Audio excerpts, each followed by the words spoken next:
Assalamualaikum warahmatullahi wabarakatuh. Teman-teman semuanya, insya Allah hari ini dan alhamdulillahirrahmanirrahim bahwa hari ini kita masih dapat bertemu di majelis yang sangat dicintai Allah Subhanahu wa Ta'ala ini.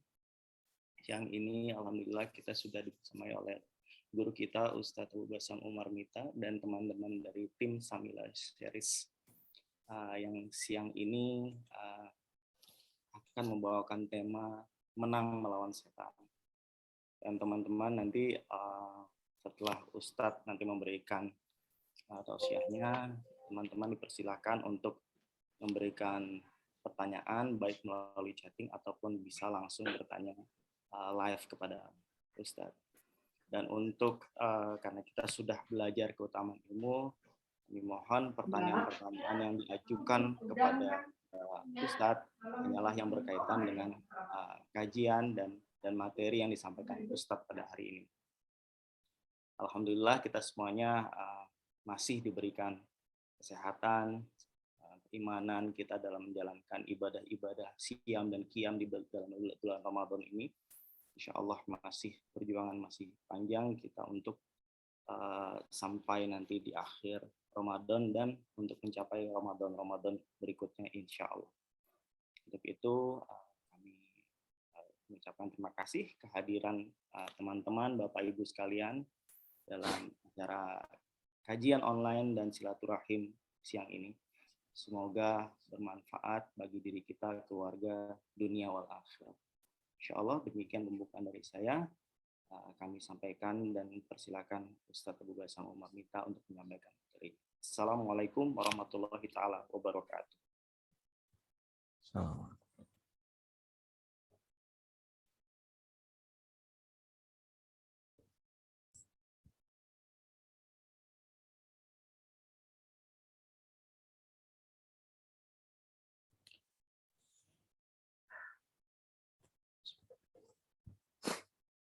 Alhamdulillah senang sekali pada kesempatan siang kali ini kita berjumpa kembali dengan alumni SMA 6 Jakarta.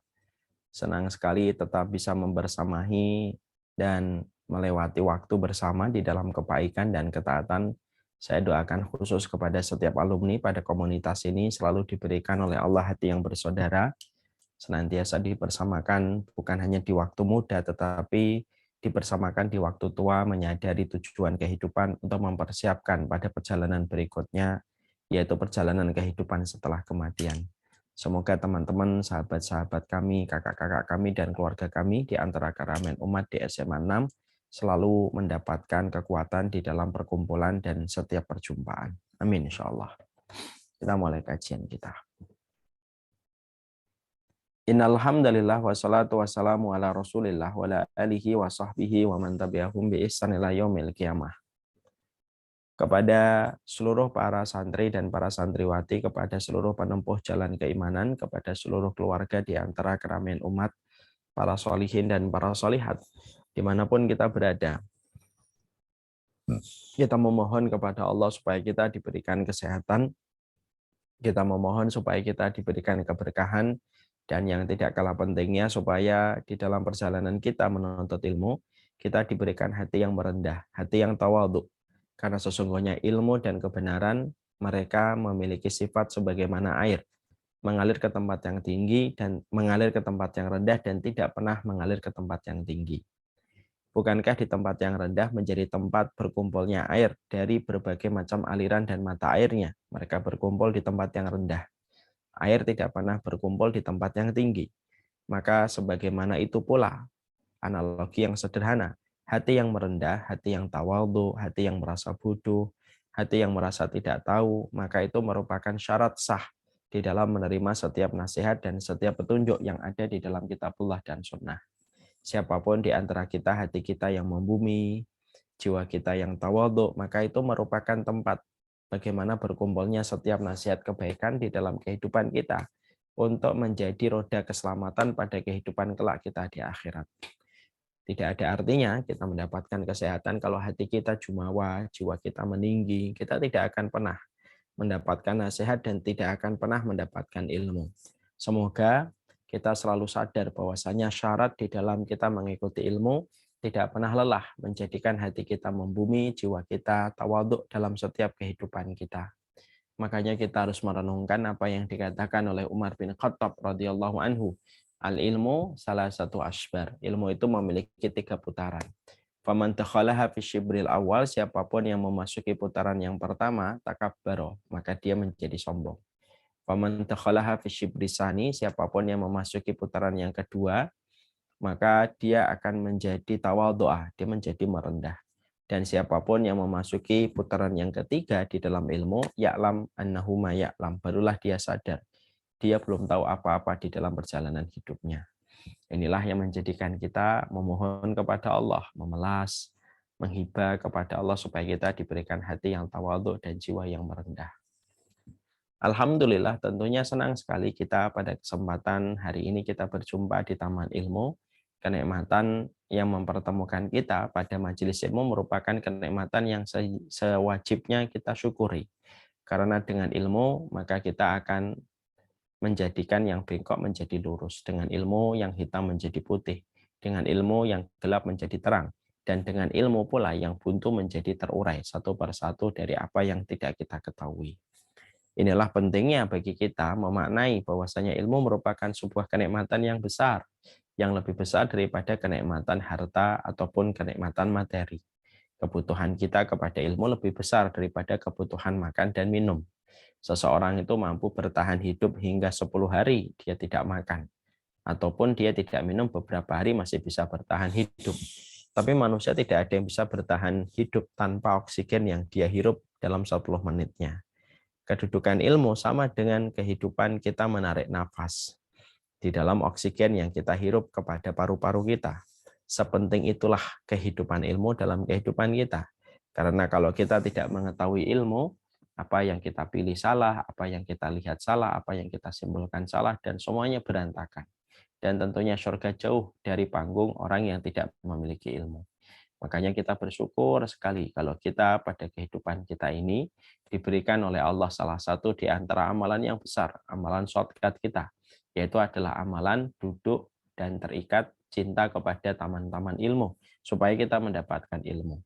Dan kita jangan dikira bahwasanya berkumpulnya kita di taman ilmu itu bukanlah hanya sekedar duduk membuka laptop ataupun membuka komputer, tapi duduknya kita pada teras ilmu memiliki sebuah nilai makna pahala yang sangat besar di sisi Allah. Inilah yang kita syukuri.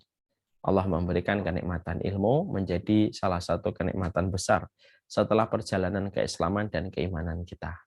Semoga Allah tidak mencabut kenikmatan ilmu pada kehidupan hari-hari yang kita lewati, dan kita dijadikan ilmu menerangi dalam kehidupan kita, tidak terperosok dengan berbagai macam kerusakan ketika Allah senantiasa menambahkan kita dengan ilmu.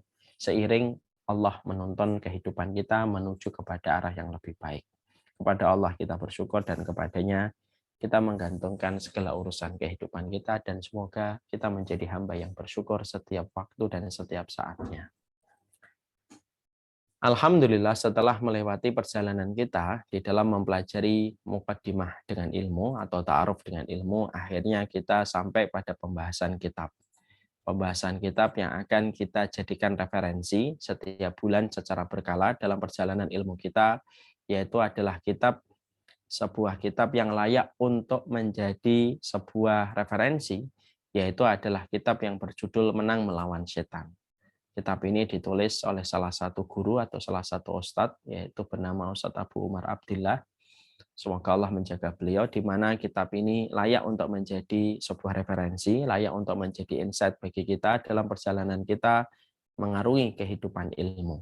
Semoga kitab ini betul-betul bisa memberikan keberkahan dalam apa yang kita kaji dan kita bedah dari setiap sajian dan menu-menu ilmu pada kitab ini. Kitab ini nanti bisa didapatkan secara PDF, nanti insya Allah bisa menghubungi rekan dan admin kami, bisa mendapatkan versi PDF-nya karena versi cetaknya sudah tidak dicetak. Walaupun memang sudah tidak dicetak, tetapi sekali lagi kitab ini layak untuk menjadi rujukan bagi kehidupan kita selaku penuntut ilmu. Sebelum kita membahas panjang lebar, tentunya kita patut bertanya, kenapa pemilihan tema buku yang akan kita bahas secara berkala, yaitu adalah membahas tentang menang melawan setan. Ini kan harus kita jelaskan dulu. Karena sebelum kita melakukan sesuatu, penting bagi orang-orang yang akan melakukan sebuah pilihan atau menentukan sebuah pilihan atau melakukan sebuah aktivitas, maka penting bagi dia untuk menjelaskan why-nya apa, kenapa dia melakukan perbuatan itu, atau latar belakang apa kenapa itu dilakukan dan dikerjakan. Why dalam setiap pilihan itu penting. Maka ini pula yang kita jawab. Nah, ini pula yang kita akan jelaskan dan gamblangkan. Kenapa kita ingin membahas kitab ini pada pembahasan referensi kita secara berkala dan maraton ke depan. Dan ada beberapa poin yang menjadi why dan latar belakang kenapa kitab ini layak untuk menjadi pembelajaran kita sebagai penuntut ilmu dalam perjalanan kita untuk meraih keselamatan dan mendapatkan perlindungan pada zaman fitnah ini.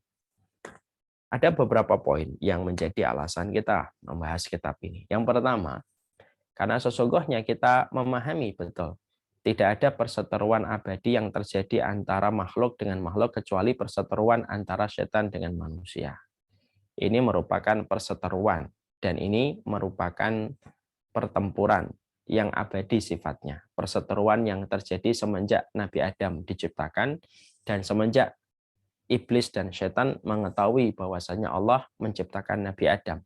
Maka pada saat itulah jalan kebenaran yang diusung oleh Nabi Adam dengan jalan kebatilan yang diusung oleh setan itu terjadi. Makanya Allah menyampaikan banyak sekali di dalam ayat yang menerangkan bagaimana setan itu adalah menjadi musuh dalam kehidupan orang yang beriman. Kita tentunya paham ya bahwasanya tabiat permusuhan itu memang ada di dalam tabiat keimanan. Bukan kita mencari musuh, enggak. Tetapi tabiat permusuhan itu memang sudah ada di dalam kehidupan kita. Allah yang memilihkan musuh, Allah yang menyediakan musuh dalam kehidupan kita, dan kehidupan orang yang beriman musuhnya itu adalah setan. Semenjak Nabi Adam diciptakan, semenjak saat itulah perseteruan antara kebenaran dan kebatilan itu dimulai. Karena para ulama itu mengatakan dan para ulama itu menyampaikan bahwasanya perseteruan antara kebenaran dan kebatilan itu dimulai semenjak Nabi Adam diciptakan, lalu setan berseteru dengan Adam dan berseteru dengan perintahnya Allah ketika diperintahkan untuknya menyembah kepada Adam, maka tentunya karena ini merupakan sebuah perseteruan, maka kita harus paham apa sih yang dilakukan oleh setan dalam segala sepak terjang mereka dan segala grand design yang dimiliki oleh mereka ketika mereka ingin untuk melawan kita dan mereka tidak memiliki rasa belas kasih terhadap manusia kecuali dia ingin goals kehidupan setan itu menjadikan manusia bahan bakar api neraka bersama dengan mereka kelak dalam kehidupan di akhirat. Naudzubillah min dzalik. Makanya ketika kita paham ini, maka layaknya perseteruan, layaknya duel, layaknya pertandingan. Sesungguhnya pertandingan klub bola, misalkan Liverpool sama Manchester City, maka sesungguhnya klub bola itu akan berada di atas angin kalau dia mengetahui strategi musuh itu apa. Strateginya Manchester City apa? Liverpool sudah tahu. Oh, pola bermainnya 4-4-3 atau 4-3-2 atau bagaimana dia sudah tahu. Maka sesungguhnya klub yang sudah tahu strategi yang dipakai oleh musuh bertandingnya dan pola permainannya bagaimana, maka dia bisa membuat strategi-strategi untuk mematahkan strategi yang dimiliki musuh kalau strategi itu bocor. Ini yang kita tentunya jamak kita pahami. Maka sama, karena kehidupan iman itu tidak hanya melulu melakukan ketaatan di dalam sholat, tidak hanya melulu melakukan ketaatan di dalam puasa, tapi iman itu berbicara bagaimana kita di dalam keimanan memenangkan pertempuran kita dan memenangkan perseteruan kita melawan setan. Dan salah satu yang kita harus lakukan adalah kita harus tahu apa yang dilakukan oleh mereka, strateginya mereka itu apa, grand design yang mereka lakukan untuk menjadikan manusia bahan bakar api neraka itu apa saja.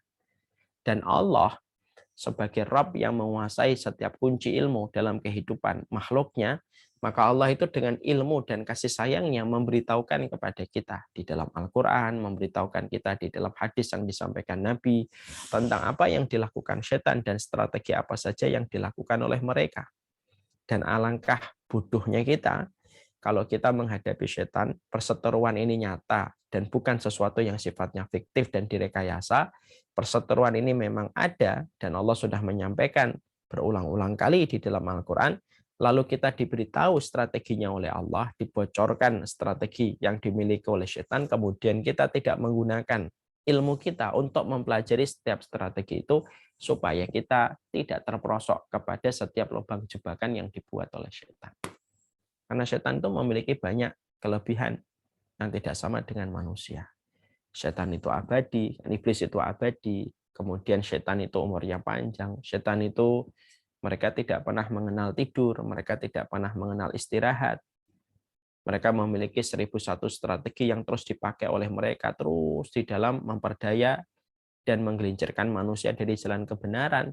Dan ketika kita tahu kita tidak akan sampai pada rahmatnya Allah, sampai kita mampu mengalahkan setan, maka tidak mungkin kita mengalahkan setan kalau kita tidak tahu strategi yang dibuat oleh mereka itu apa. Jadi Quran itu bukan hanya memberitahu zakatmu 2,5%. Hadis itu tidak hanya memberitahu kepadamu tawaf itu 7 kali. Maka Islam itu tidak hanya memberitahu bahwasanya sholat itu 5 waktu, duhur 4 rakaat, asar 4 rakaat. Tapi Islam itu juga memberitahu apa sih yang dilakukan setan di dalam memperdaya manusia, di dalam mewujudkan apa yang mereka inginkan. Bagaimana manusia itu menjadi bahan bakar api neraka bersama dengan mereka nanti pada kehidupan di akhirat. Dan ini bukan sesuatu yang disebut isapan jempol. Ini nyata, ini fakta, dan ini bukan fata morgana yang direkayasa. Ya. Makanya kemudian setan sudah berani memproklamirkan bagaimana keinginan mereka ketika dia mengatakan kepada Allah di dalam surat Al-Hijr ayat ke-39. Qala rabbi bima aghwaytani la'uzayyinanna lahum fil ardi wa lughwiyannahum ajmain. Ya, dikatakan oleh Allah Subhanahu wa taala bagaimana ikrar dan sebuah deklarasi yang disampaikan setan di dalam surat Al-Hijr ayat 39. Wahai Rabbku, karena engkau telah menetapkan aku sebagai makhluk yang sesat, maka aku akan menjadikan manusia itu memandang baik perbuatan maksiat. Aku akan jadikan manusia itu memandang baik perbuatan-perbuatan maksiat.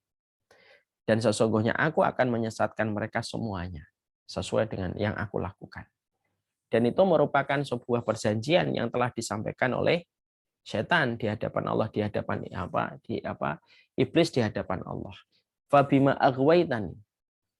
Ya, karena engkau telah menetapkan aku sebagai makhluk yang tersesat, ya saya akan jadikan setiap perbuatan dosa yang ada pada kehidupan, aku jadikan perbuatan dosa itu tampak baik di mata manusia dan aku sesatkan mereka semuanya. Ini kan ngeri. Ini betul-betul ngeri. Kalau kemudian kita tidak tahu bagaimana, ini merupakan perkara yang kita harus pahami, kita harus mengerti. Jangan sampai kita beribadah bermodal semangat. Karena ibadah bermodal semangat doang tidak akan pernah sama dengan ibadah yang dibangun atas ilmu. Orang yang beribadah dengan semangat bisa jadi dia terkena agenda setan. Karena setan itu paling suka ahli ibadah tetapi tidak tahu ilmu. Ya. Dan setan tidak berkutik kepada ahli ibadah yang mereka memiliki ilmu. Makanya sampai kita mengetahui perkataan-perkataan para ulama dikatakan mautu alfu abidin ahabba ila syaitan min mautu mautu alimin ahabba ila Allah ahabba ila syaitan min alfi mauti abidin. Makanya kemudian diterangkan salah satu perkataan dari ulama dulu. Mereka mengatakan semacam ini. Sesungguhnya kematian orang berilmu, satu orang, itu lebih dicintai dan lebih disenangi setan daripada matinya 1000 ahli ibadah. Karena 1000 ahli ibadah itu bisa dibawa kemana-mana. Bisa digodain dia, kemudian dia dijadikan mereka tersesat begini kalau mereka tidak memiliki basic keilmuan. Ya kan? Makanya kita kan sering sekali ya mendapati ya contoh yang paling nyata pada kehidupan kita. Para penipu biasanya paling suka kalau ada orang itu polos.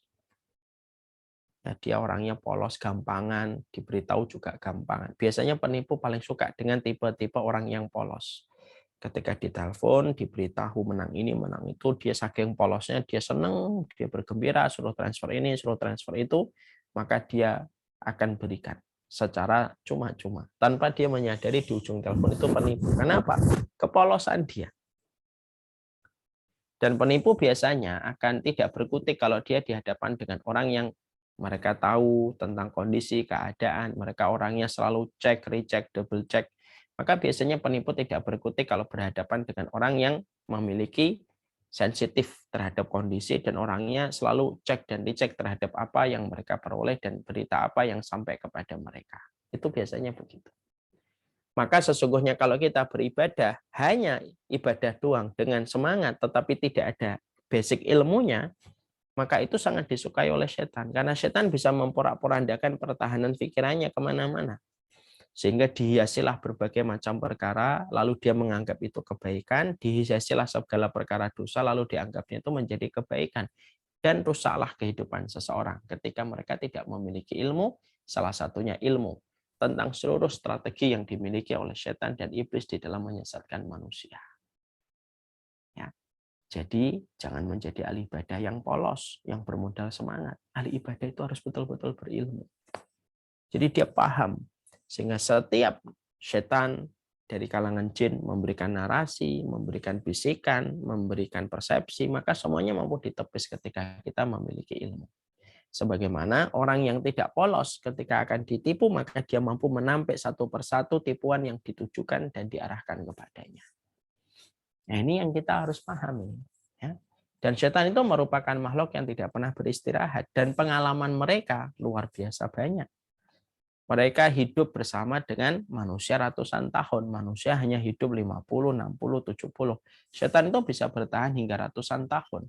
Dan mereka terus berusaha untuk memproklamirkan permusuhan mereka kepada manusia, dan setan terus membersamai kita dalam seluruh kehidupan kita, dalam seluruh agenda yang mereka lakukan pada kehidupan, dan tidaklah kita ditinggalkan kecuali ketika kita dipastikan mati, barulah mereka meninggalkan kita. Sebelum mati, dia tidak akan pernah meninggalkan kita. Itu setan.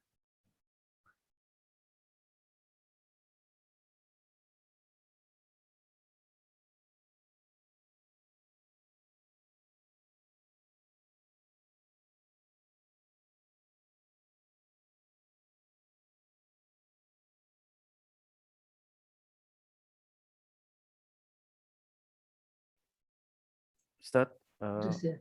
maaf, koneksinya terputus. Sinyal kali. Di sini hujan. Coba saya cek ke tim. Masuk lagi nggak? Belum keluar sih.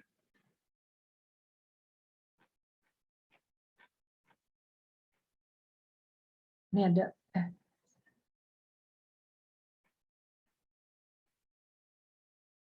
Bentar.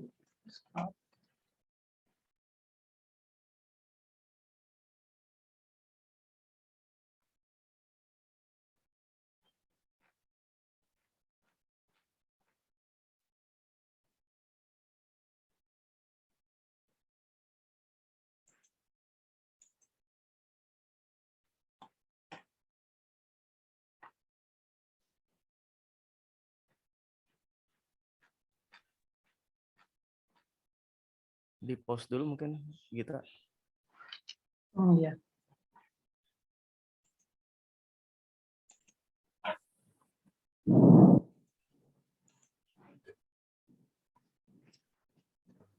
Sampai mana ya tadi?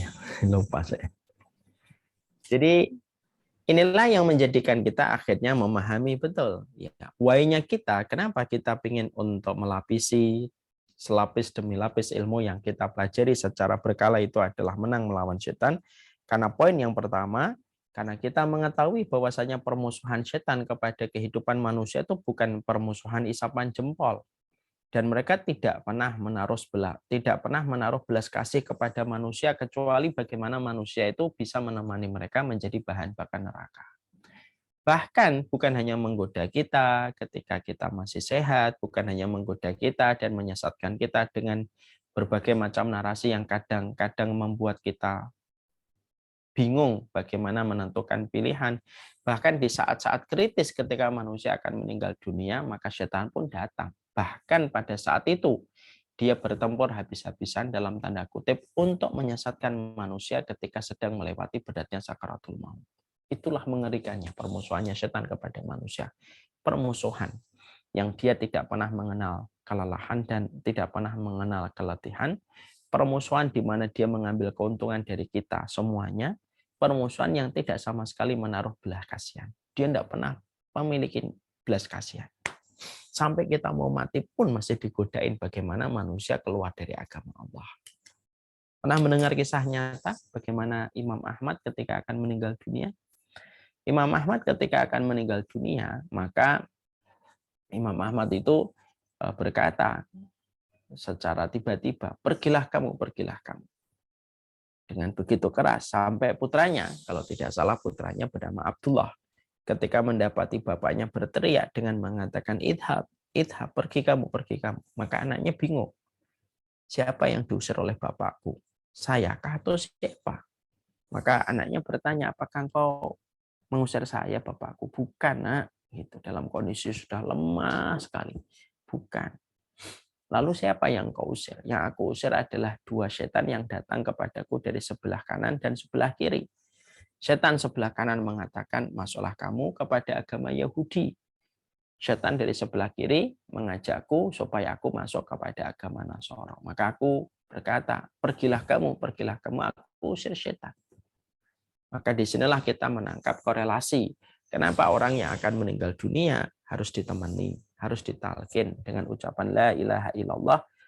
Karena kita pada saat itu sedang berlomba-lomba dan berjibaku melawan bisikan setan yang menggoda orang yang kita cintai di akhir kehidupannya supaya bisa murtad dari agama Allah. Itu setan. Bisa membayangkan. Ngeri kan? Ngeri. Jadi di balik kamar kita yang tenang sehari ini, di balik ruang aula rumah-rumah Bapak dan Ibu yang sedang dingin dengan AC yang dihidupkan. Ini pada dasarnya kita sedang bertarung dengan setan. Dan setan memanfaatkan apapun yang bisa dilakukan oleh mereka. Dan mereka terus membuat strategi yang tidak ada hentinya supaya menggoda manusia dan menyesatkan manusia. Makanya karena kita tahu dari apa yang Allah sampaikan di dalam surat Al-Hijr 39 ketika setan itu diabadikan, proklamasinya mereka bahwasanya mereka itu ingin menyesatkan manusia semuanya tanpa tersisa, ini loh yang menjadikan kita harus tahu apa sih yang dilakukan mereka, seluk-beluk apa yang dikerjakan, sepak terjang apa yang mereka lakukan, desain apa yang mereka lakukan dan mereka rumuskan ketika menyesatkan manusia dari jalan Allah yang lurus. Bukankah kita ingin mendapatkan rahmat? Betul, Ustaz. Dan rahmat itu tidak akan bisa kita peroleh sampai kita mengalahkan strategi-strateginya setan pada kehidupan kita. Insya Allah. Saya itu ketika membaca setan itu tidak pernah menaruh belas kasihan tuh, insya Allah. Ya Allah, setan itu mau apa sih salah kita sama mereka begitu membenci kita dan menginginkan kita tidak selamat. Itulah setan. Itu setan. Ini alasan pertama.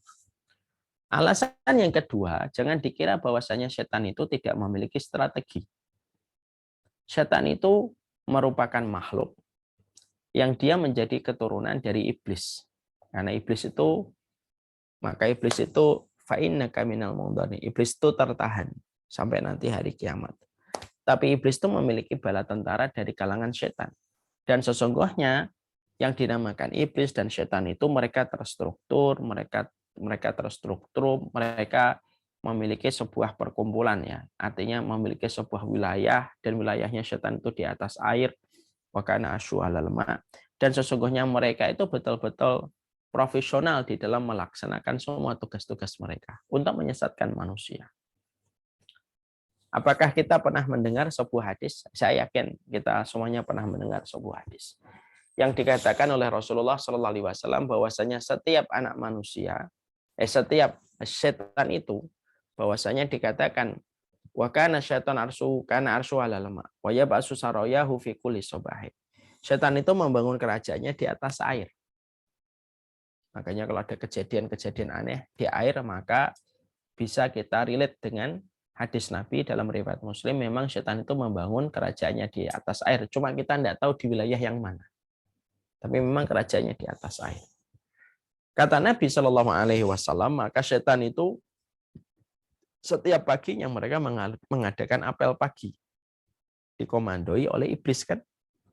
Maka kemudian setan dikirim kepada seluruh kehidupan manusia supaya setiap manusia itu mendapatkan kesesatan dari apa yang dibawa oleh setan. Kata Rasulullah yang tidak pernah berbohong dan tidak pernah berdusta. Setiap sorenya maka setan itu balik.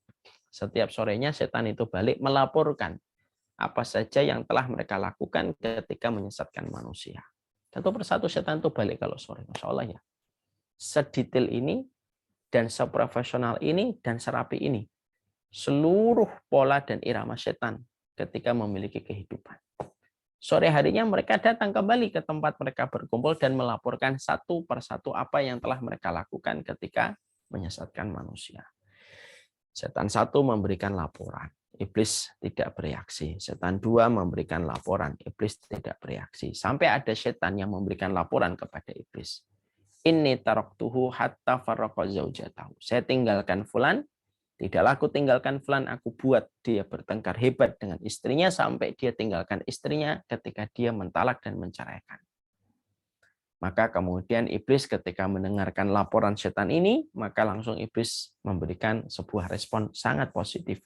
Nikmas syaitanu anta, sebaik-baik setan itu kamu. Apa yang kita ambil dalam hadis riwayat Muslim ini? Hadis riwayat Muslim ini memberikan sebuah pelajaran betul bahwasanya setan itu punya strategi. Jadi naifnya kita, kalau kita ini jangan terlalu culun gitu, jangan terlalu polos.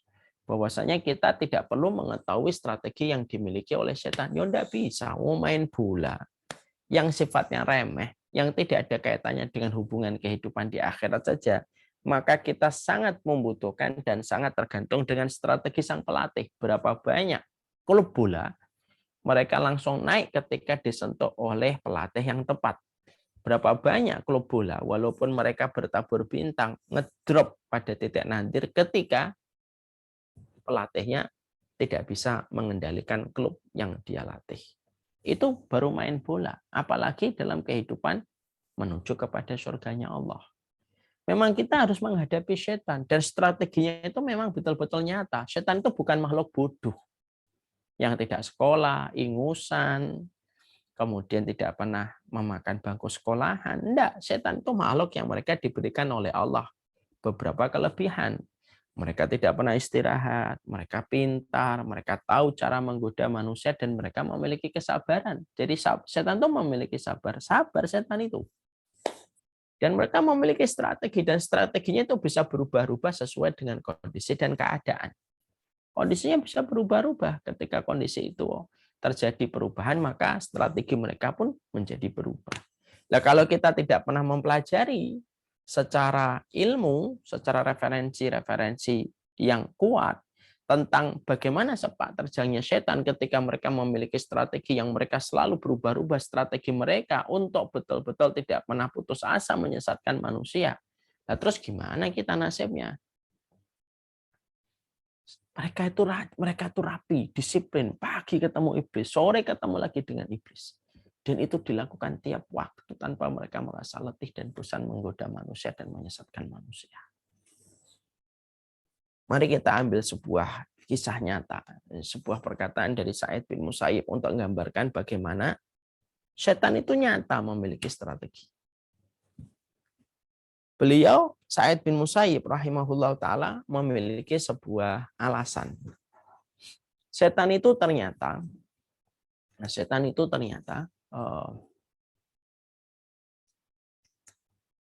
dia itu memiliki strategi di mana strateginya berubah pada konteks ketika orang itu pacaran sampai dia menikah.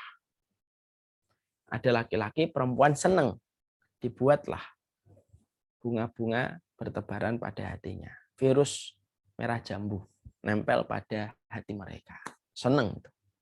Jadi kan orang laki-laki dan perempuan ketika mereka saling senang, mereka saling mendekat. Setan ketika mendapati ada seorang laki-laki senang sama perempuan, perempuan senang sama laki-laki itu, strateginya setan apa? Strateginya setan berupaya betul bagaimana dua orang ini terus mendekat. Semua kekurangan dari laki-lakinya kabur di mata sang wanita. Semua kekurangan sang laki-laki menjadi tidak nampak bagi matanya sang perempuan. Kenapa? Setan ikut berkontribusi. dijadikan pandangannya indah, dijadikan seakan-akan kita kayak apa, betul-betul tidak ada yang kita lihat kecuali adalah kebaikan dari orang itu. Ketika setan menggunakan strategi ini, bagaimana dibuat dua orang ini tampak rukun dan kemudian akhirnya terus mendekat, tujuannya satu, bagaimana pasangan ini bisa berzina. Dibuatlah dua pasangan ini bisa berzina. Ketika mereka sudah berzina, naudzubillah min dzalik, rusak agamanya, rusak akalnya, rusak kehormatannya, rusak nasabnya. Mereka sampai berzina. Lalu setelah itu menikah. Kalau ada dua orang sudah menikah, maka strateginya setan lalu dirubah. Jadi setan itu tidak stuck, kata Sa'id bin Musayyib. Setan kemudian mendapati, menikah mereka. Setelah menikah, dibuat strateginya itu berubah. Bagaimana setiap kelebihan, pandangan-pandangan indah kepada pasangannya itu dicabut pelan-pelan. Bagaimana akhirnya yang terjadi adalah kerusuhan, pertengkaran. Hanya karena masalah kecil. Masalah lampu, yang satu pengen gelap, yang satu pengen terang, bertengkar. Yang dulunya berbicara ketika pacaran tampak indah, sekarang dibuat bagaimana pembicaraan itu ujung-ujungnya adalah pertengkaran. Tidaklah strategi itu dibuat yang dulunya tampak indah memandang menjadi tampak benci ketika sudah berkumpul. Kenapa itu terjadi? Karena setan merubah strategi. Strateginya setan berubah. Ujung dari ini adalah goalsnya apa? Bagaimana mereka berpisah tanpa alasan yang syar'i. Apa yang kita ambil pelajaran di sini? Yang kita ambil pelajaran di sini kuat sekali. Sedemikian kuatnya desain yang dibuat oleh setan. Desain ini betul-betul nyata bahwasanya mereka itu terus berkelebat terus. Ketika orang itu belum taubat, ya dibuat bagaimana mereka minum khamr, dibuat bagaimana mereka makan riba. Itu kalau mereka sebelum taubat. Setelah taubat, ngaji, kemudian dia memperbaiki diri, meninggalkan minuman khamr, meninggalkan narkoba, meninggalkan berbagai macam gelimang kehidupan maksiat, dia bertobat. Bukan berarti setan diam. Setan kemudian merubah lagi strateginya. Oh, dulunya kami goda dengan narkotika, kami goda dengan narkoba, kami goda dengan riba, kami goda dengan khamr. Dia ngaji, udah nggak apa-apa. Biarlah dia ngaji. Setelah ngaji, setan kemudian mendatangi lagi dengan strategi yang baru. Bagaimana orang yang sudah ngaji jadi sombong. Ya. Dia jumawa dengan ibadah yang telah dilakukan ketika merasa dirinya telah hijrah. Dijadikan dia merendahkan orang, menodai kehormatan orang, sukanya nyalah-nyalahin orang ketika tidak sama dengan apa yang dipandang gurunya. Terus itu yang kemudian akan dibukakan setan untuk dia. Tanpa disadari, dia berpindah dari mulutnya harimau menuju kepada mulutnya buaya. Salah. Sering nggak kita dapatin ada teman kita ngaji, tapi ketus omongannya. Sukanya mencela, sukanya menodai kehormatan orang, sukanya menyesat-nyesatkan, mengatakan kafir, mengatakan syubhat, mengatakan sesat. Padahal dia jenggotnya panjang terkadang. Mungkin terkadang juga orang yang menuntut ilmu. Tapi itu bisa terjadi. Ini tidak lebih. Suaranya hilang.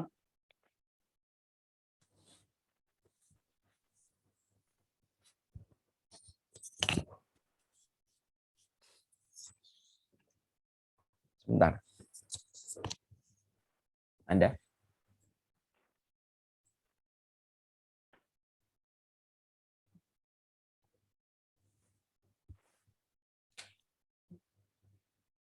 Tes. Ada. Bisa mendengar suara? Ada, Ustaz. Ya, Pak Rahmat bisa mendengar? Terdengar, Ustaz. Ya, alhamdulillah. Kita lanjutin.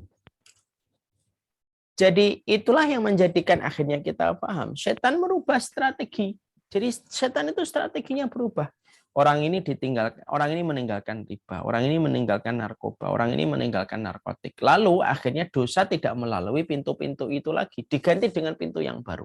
Ini fulani, celah kehormatannya. Ini fulani, sesatin. Ini orang ini banyak maksiat, lebih baik saya yang banyak ibadahnya, banyak ilmunya. Terus tanpa dia sadari, dia berpindah dari mulutnya harimau menuju kepada mulutnya buaya. Sama-sama berbahaya. Dan ini kan kemudian menjadi sesuatu yang ya Allah ya, sedemikian kuatnya. Ya, sedemikian kuatnya setan itu merongrong jalan ketaatan kita. Dan sedemikian kuatnya tidak ridhonya setan kepada manusia untuk menuju kepada rahmatnya Allah. Setan paling tidak ridho sama manusia ketika menuju kepada surganya Allah. Kenapa? Karena keinginan mereka itu menjadikan manusia itu bahan bakar api neraka bersama mereka. Jadi karena dendam sama manusia ya, dendam itu pengen dilampiaskan. Sebanyak-banyaknya manusia itu harus menjadi bahan bakar api neraka. Dan itu yang dilakukan mereka. Ya kan? Makanya ini menjadi alasan yang kedua. Strategi ini loh yang luar biasa. Yang mereka miliki dan kita harus paham strategi-strateginya itu apa. Apa yang mereka lakukan, apa yang mereka kerjakan yang bisa jadi ada pada kehidupan manusia hari ini tuh ya juga merupakan bagian yang sudah dijelaskan oleh Allah dan Rasul-Nya. Dan itu alasan yang kedua. Kenapa kemudian kita membahas buku Menang Melawan Setan? Karena setan punya strategi.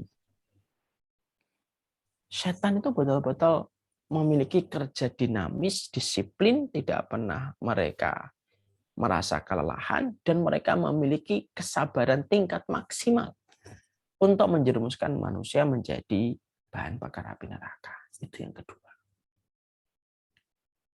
Yang ketiga, kenapa kita mempelajari kitab Menang Melawan Setan?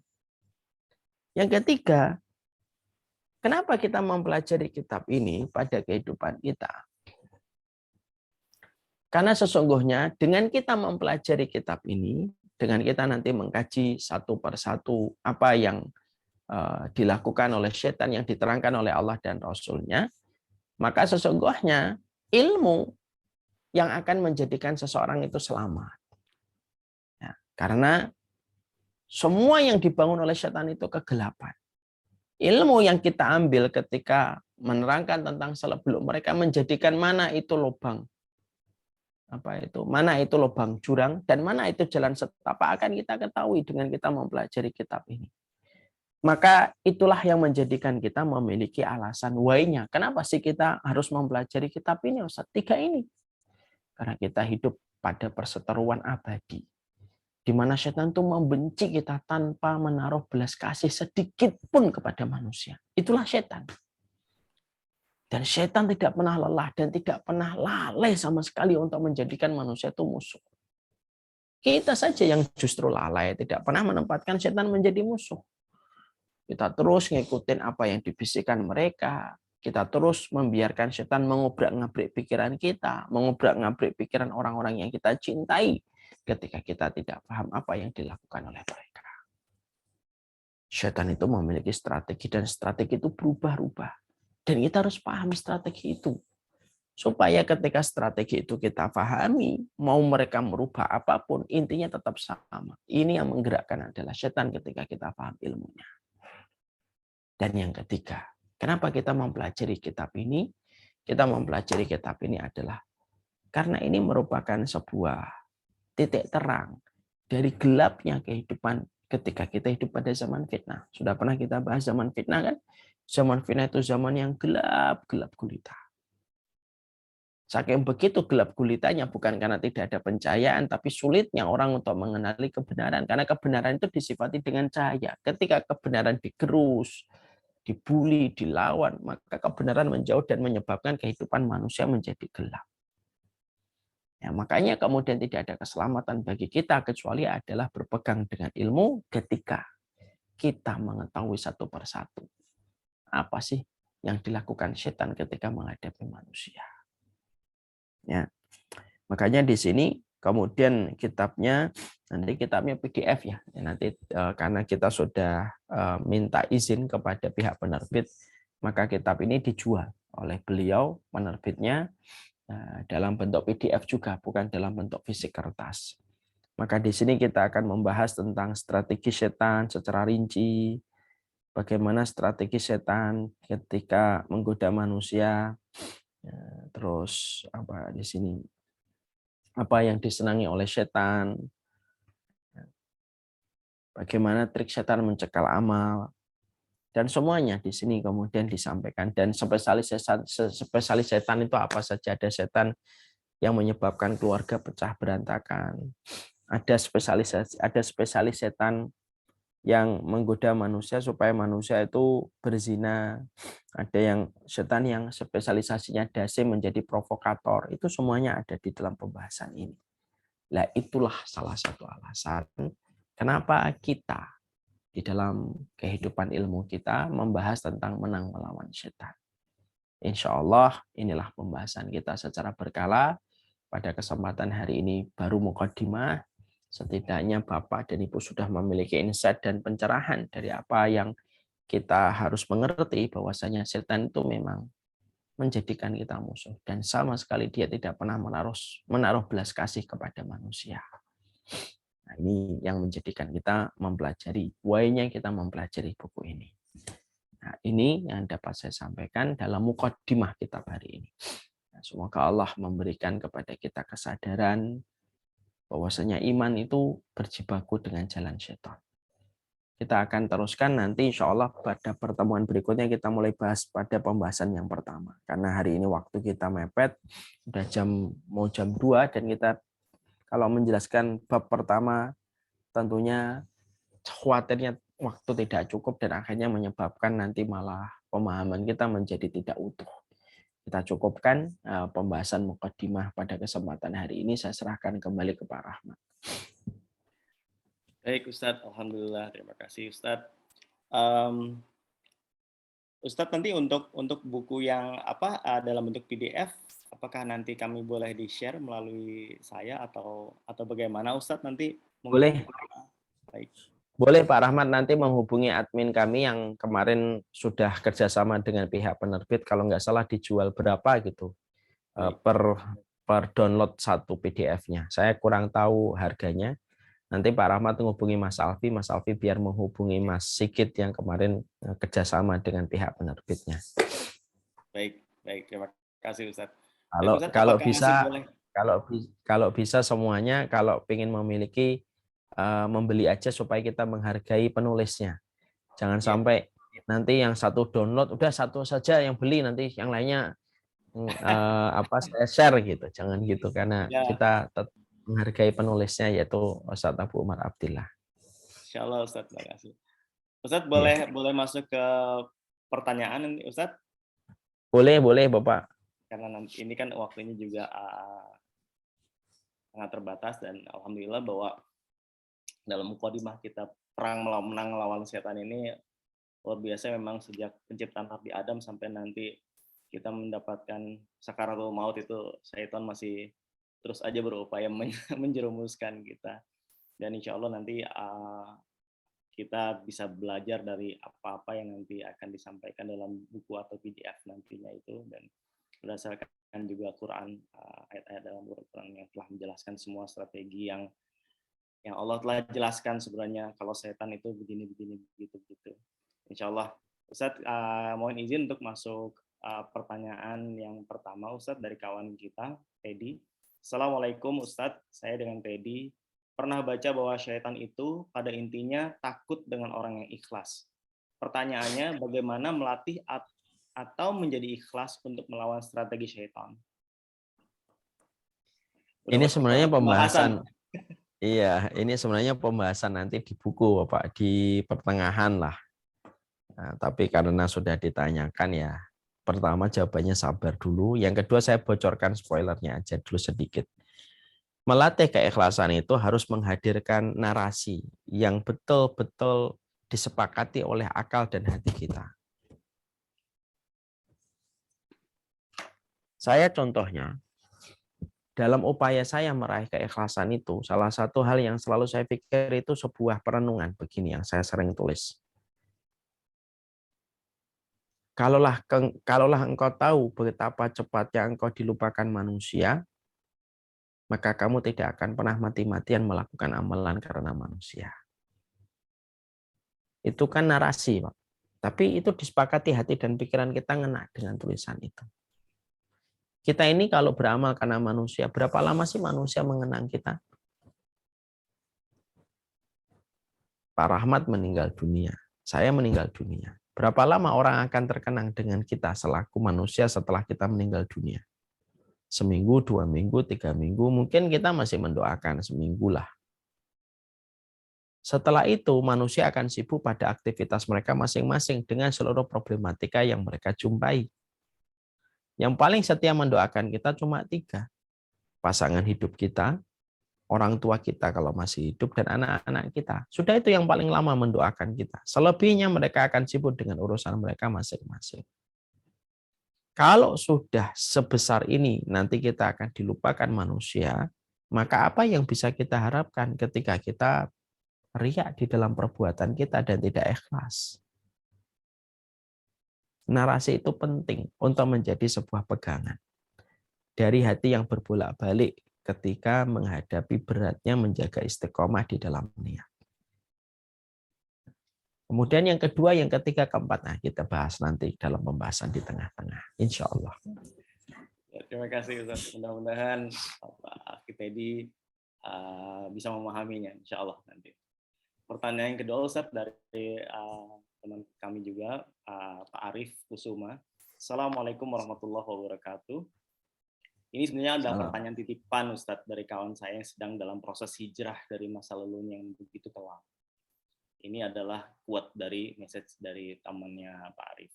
Saya dahulu melakukan banyak maksiat. Kemudian saya ingin melakukan perbaikan pada diri saya dan mulai membenahi diri. Namun, akhir-akhir ini saya selalu merasakan was-was seperti bisikan-bisikan. Akan tetapi saya merasa seperti hati saya yang berbicara. Namun, sebagian hati saya merasa membenci dan tidak menginginkannya. Bisikannya itu adalah mencela Allah dan Rasul-Nya. Apakah ini was-was syaitan atau apa, Ustaz? Bagaimana cara mengatasinya? Saya selalu merasa takut bahwa saya melakukan kekufuran ini sehingga membuat saya menderita karena. Mohon penjelasan dan dalilnya, Ustaz.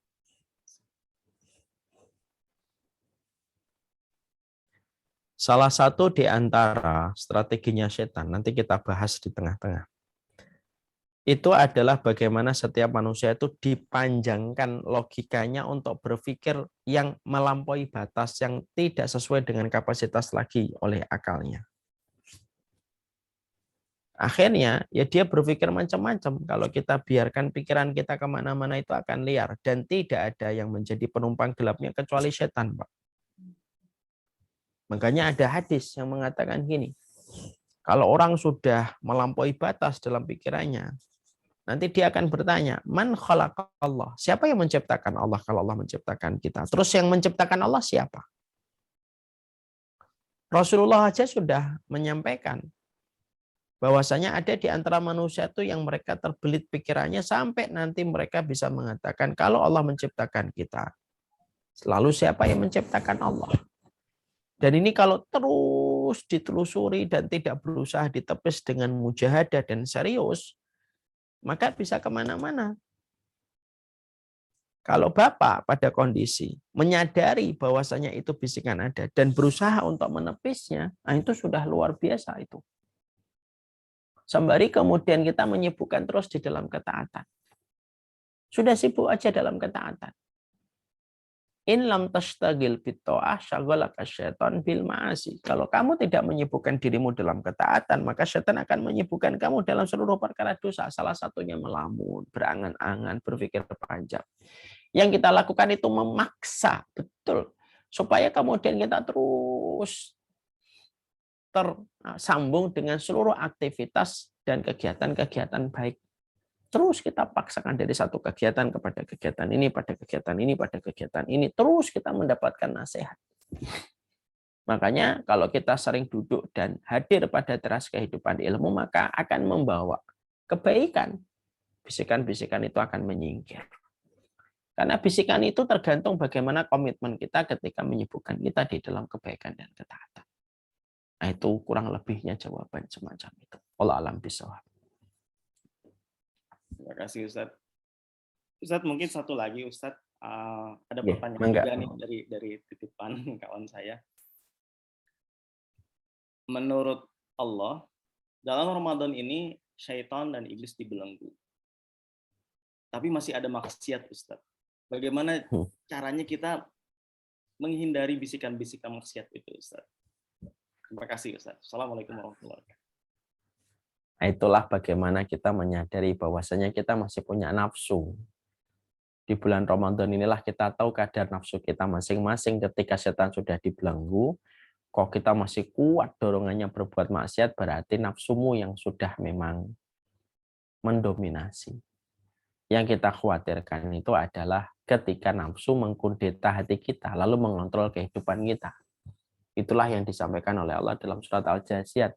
Afara'aita man ittakhadha ilahahu hawa. Apakah kamu tidak memperhatikan bagaimana orang itu sudah menjadikan hawa nafsu itu Tuhan bagi mereka? Apa yang kita lakukan itu? Ketika kita tahu, wah ternyata setan sudah dibelenggu, tapi ternyata masih saya condong kepada dosa, itu berarti nafsunya sudah dalam kondisi kronis. Maka yang kita kerjakan menyadari betapa kronisnya nafsu kita. Kalau kita menyadari kronis kan kita akan mencari pengobatan. Yang kedua, memohon kepada Allah yang menguasai nafsu dan jiwa kita supaya Allah mensucikannya kembali.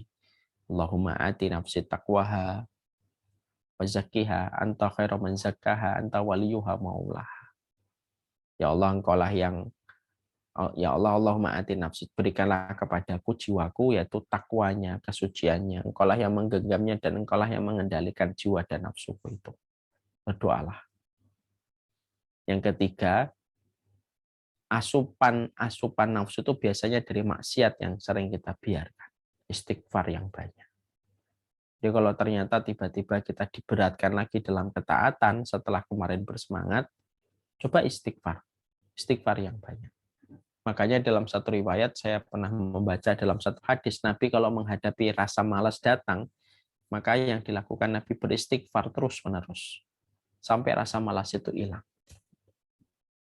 Nah itu bisa kita lakukan. Makanya Masya Allah, memang betul Pak, setan dibelenggu. Kenapa kok kita masih ada dorongan berbuat dosa? Berarti kalau itu kuat, ketika Ramadan itu sudah dibelenggu, neraka ditutup, surga dibuka, kok masih ada orang bermaksiat, tidak puasa, kemudian sudah nggak berpuasa, sombong ketika tidak berpuasa, petantang, petenteng, itu berarti nafsunya sudah kronis. Dan bisa jadi nafsunya sudah mengkudeta hatinya dan hatinya sudah tidak berkutik. Nah ini parah Pak, karena kalau dosa dilakukan di luar bulan Ramadan, ya kita memaklumi dalam tanda kutip karena memang ada pengaruhnya setan. Tapi kalau ada dosa dilakukan di bulan Ramadan, berarti menunjukkan betapa parahnya nafsu sudah mengisi seluruh serambi hatinya. Jadi kalau ada orang kok berzina di bulan Ramadan, nah untuk bila min dzalik gitu, berarti sudah parah nafsunya. Ada orang kok sampai makan di siang hari bulan Ramadan, dia makan terang-terangan, tidak pernah malu, ini berarti sudah parah nafsunya. Karena setan sudah nggak ngapa-ngapain, tapi kamu masih bisa melakukan dosa-dosa itu yang besar. Nah itulah menterapi hati dan menterapi nafsunya. Allah alam bisawab. Ustadz, ada yang tunjuk tangan, Ustadz, ada yang raise hand. Mungkin beliau nih, kawan kita Krisanti ingin bertanya langsung kepada Ustadz. Silakan. Enggak, silakan Bapak. Silakan.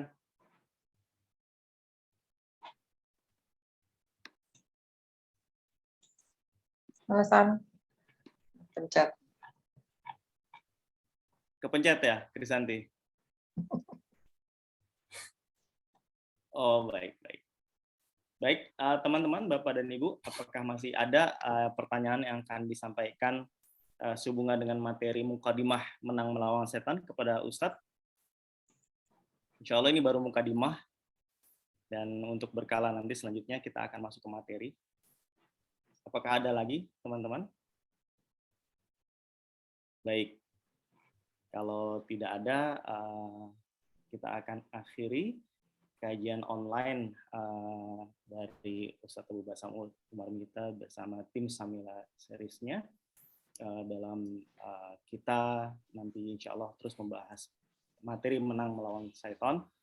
Dan nanti teman-teman jika sudah ada informasi PDF dari materi yang tadi Ustadz sampaikan, nanti insya Allah akan kami data siapa-siapa saja teman-teman yang ingin membeli materi PDF dimaksud dari teman-teman dari tim Syamila Series ini. Baik, terima kasih sekali lagi. Untuk penutupan mungkin kami mohon Ustadz bisa membimbing kami untuk berdoa untuk penutupan kajian online hari ini. Amin. Allahumma inna nas'aluka bi annaka antallahu al-ahadus samad alladzi lam yalid wa lam yulad wa lam yakul lahu kufuwan ahad. Rabbana zalamna anfusana wa illam taghfir lana wa tarhamna lanakunanna minal khasirin. Allahumma shalli ala Muhammad wa ala ali Muhammad kama shallaita ala ali Ibrahim wa ala ali Ibrahim fil alamin innaka Hamidum Majid. Allahumma anti nafsi taqwaha wa zakkiha anta khairu man zakkaha anta waliyuha wa maulaha. Rabbana afriq alaina sabra wa sabbit aqdamana fansurna 'alal qaumil kafirin. Allahumma inna nas'aluka ilman nafi'an wa rizqan thayyiban wa 'amalan mutaqabbala. Allahumma inna na'udzubika min ilmin la yanfa' wa qalbin la yakhsha wa du'ain la yusma' wa nafsin la tashba'. Allahumma aslih lana sya'nana kullahu fala takilna ila anfusina tarfata 'ain. Ya Allah, ya Rahman, berilah kepada hati kami, jiwa kami kesucian dan ketakwaannya. Engkaulah yang menggenggam, Engkaulah yang mengendalikan hati kami. Dan Engkaulah yang menguasai jiwa-jiwa kami, ya Allah. Sucikanlah dan bersihkanlah, ya Allah. Karena kami menyadari bahwasanya hati merupakan tempat pertama yang selalu Engkau lihat dalam perjalanan hidup kami, ya Allah. Ya Allah, berikanlah anugerah kepada kami ilmu yang bermanfaat, rezeki yang berkah, dan amal yang diterima. Jauhkanlah kami dari segala ilmu yang tidak bermanfaat, doa yang tidak pernah diterima, nafsu yang tidak pernah kenyang, dan jiwa yang tidak pernah tenang pula. Ya Allah, ya Rahman, ya Rahim, berilah keberkahan dalam setiap urusan kami, ya Allah. Bantulah kami dalam setiap perjalanan kehidupan kami, dan jangan Engkau tinggalkan kami walaupun sekejap mata. Wassallallahu ala nabiyina Muhammad walhamdulillahirabbil alamin. Alhamdulillahirabbil alamin. Terima kasih kepada Ustadz Abu Bakar.